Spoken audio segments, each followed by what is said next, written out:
everyone, my name is Haley and welcome back or welcome to my channel.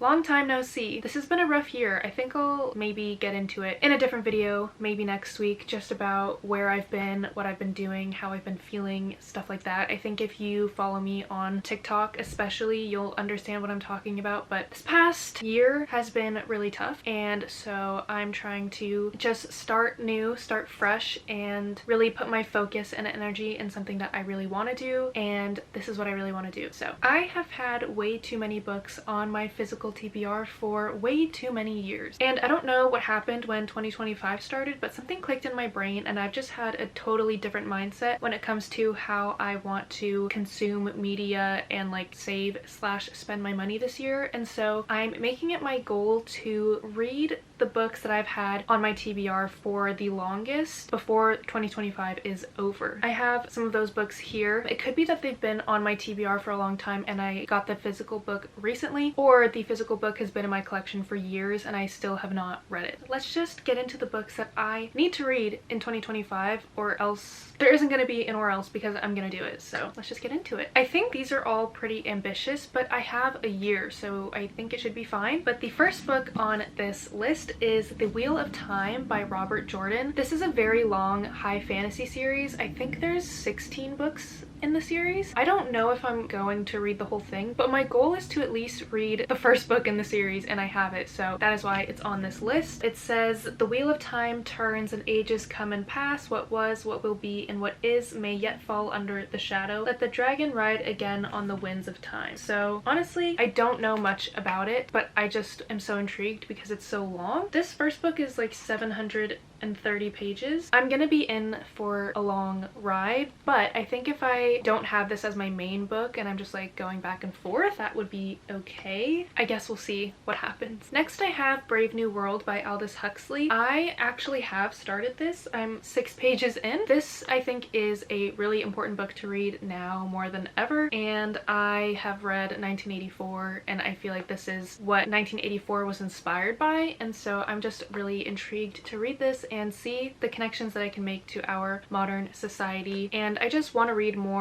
classics that are critiquing our world. Okay, and then I have The Memory Police by Yoko Ogawa. I have had this on my TBR for a really long time, and I want to expand my Japanese fiction collection, but I need to read my Japanese fiction before I allow myself to do that, and this is one of the last books that I need to read in my collection. And so it says, "On an unnamed island, objects are disappearing. First hats, then ribbons, birds, roses. Most of the inhabitants are oblivious to these changes, while those few able to recall the lost object live in fear of the draconian memory police, who are committed to ensuring that what has disappeared remains forgotten. When a young writer discovers that her editor is in danger, she concocts a plan to hide him beneath her floorboards, and together they cling to her writing as the last way of preserving the past." So I think that is such an interesting premise, and I just love Japanese fiction. This one is a sequel, and that is The Dragon Republic by R.F. Kuang. I have read The Poppy War twice. Okay, I have no excuse to not have read this or finished the series, and I can't keep like dodging spoilers. I just need to do it. I need to read it. I don't want to say what this is about since it is a sequel, but it is a military fantasy with magic. Really not looking forward to reading this in terms of I'm not ready for the emotional turmoil, but I'm so excited to jump back into this world and get sucked into R.F. Kuang's writing before her new book comes out. Then I have The Fellowship of the Ring by J.R.R. Tolkien. I have never read Lord of the Rings. I know. I have watched the movies. It's been such a long time though. Like I watched them when I was a little kid. I really want to rewatch them, but I'm not letting myself do that until I read the series. I just find it crazy that I've never read it, and I've had these for a long time. And I even have like a really nice special edition box set that I found at the thrift store, which I'll probably do like my most expensive books video, but that's besides the point. I have never read The Lord of the Rings, and that needs to be fixed this year because I feel like I can't say I like fantasy if I haven't read Lord of the Rings, you know? Okay, and then I have The Trader Borrowed Cormorant by Seth Dickinson. This hasn't been on my TBR as long as the other books, but I distinctly remember hearing about it for the first time, and it's been at least 3 or 4 years. So that's a long time, and I have the second one. That's why I put this on here, because if I have the second one, I need to read it even more because why would I have the series and not read it? Anyway, this is another fantasy book. Let me read you the synopsis. Tomorrow on the beach, Boru Cormorant will look up from the sand of her home and see red sails on the horizon. The Empire of Masks is coming, armed with coin and ink, doctrine and compass, soap and lies. They will conquer Boru's island, rewrite her culture, criminalize her customs, and dispose of one of her fathers. But Boru is patient. She'll swallow her hate, prove her talent, and join the masquerade. She will learn the secrets of the Empire, she'll be exactly what they need, and she'll claw her way high enough up the rungs of power to set her people free. In a final test of her loyalty, the masquerade will send Boru to bring order to distant Arduin, a snake pit of rebels, informants, and seditious dukes. Arduin kills everyone who tries to rule it. To survive, Boru will need to untangle this land's intricate web of treachery and conceal her attraction to the dangerously fascinating Duchess Tain Hu. But Boru is a savant in games of power, as ruthless in her tactics as she is fixated on her goals. In the calculus of her schemes, all ledgers must be balanced and the price of liberation paid in full. Doesn't that just sound so interesting? A lot of political intrigue, sapphic romance, and this cover is stunning. I'm really excited to get into this. Okay, and then I have The Three Body Problem by Cixin Liu. I really want to watch the TV show that's been out for a while now, but again, I need to read it before I watch it. And I have the second one in this series, so again, I need to actually read the first one if I'm going to own the second one. So this is a sci-fi novel, and it says, set against the backdrop of China's Cultural Revolution, a secret military project sends signals into space in an attempt to make contact with aliens, and they succeed. An alien civilization on the brink of destruction captures the signal and plans to invade Earth. Now on Earth, different camps start forming, planning to either welcome the superior beings and help them take over a world seen as corrupt, or to fight against the invasion. The result is a science fiction masterpiece of enormous scope and vision. I think that sounds so interesting. Obviously, all of these books I think are interesting, but I don't think I've ever read a sci-fi book with like alien invasion on Earth and how that affects the Earth's population, which is such an interesting thing to think about. Like, if there was an outside force, we obviously would not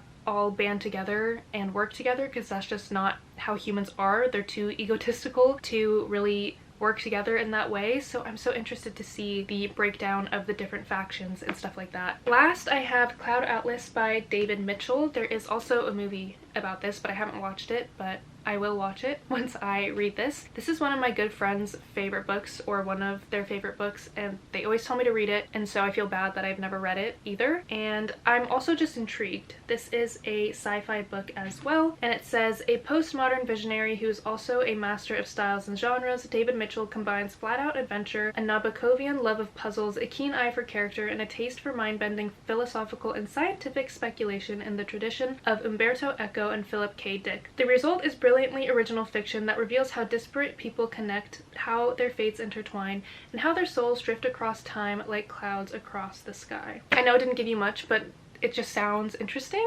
I don't know. I feel like this is a very popular sci-fi book, and it's been around for a long time, and I think it's just my time to read it. I've had it for so long. I actually really like the cover. I usually don't like covers like this, but I think it's cool, and it's finalist for the Man Booker Prize, so it's about time I read it. I just want something that's kind of gonna mess with my brain and give me things to think about, as if we don't have enough to think about already. Those are all of the books that I am making myself read this year. I will do a follow-up video in a year's time and tell you if I have read these, because they have just been staring at me for years. They have watched me grow up, and this is just not okay. So I am really excited to get into them, and besides those, I do want to whittle down my physical TBR as well, which I will do another video on if you would like to see that. But thank you for watching. I hope you enjoyed. It's really nice to be back. If you like this video, please comment, like, subscribe, all of that stuff. You can follow me on TikTok and Instagram. I will have them linked in my bio. I don't know how much longer TikTok will be around, but it came back. I don't even want to get into that. It's still F the Orange Man. But yeah, you can follow me on my socials there, and I will see you in my next video. Bye!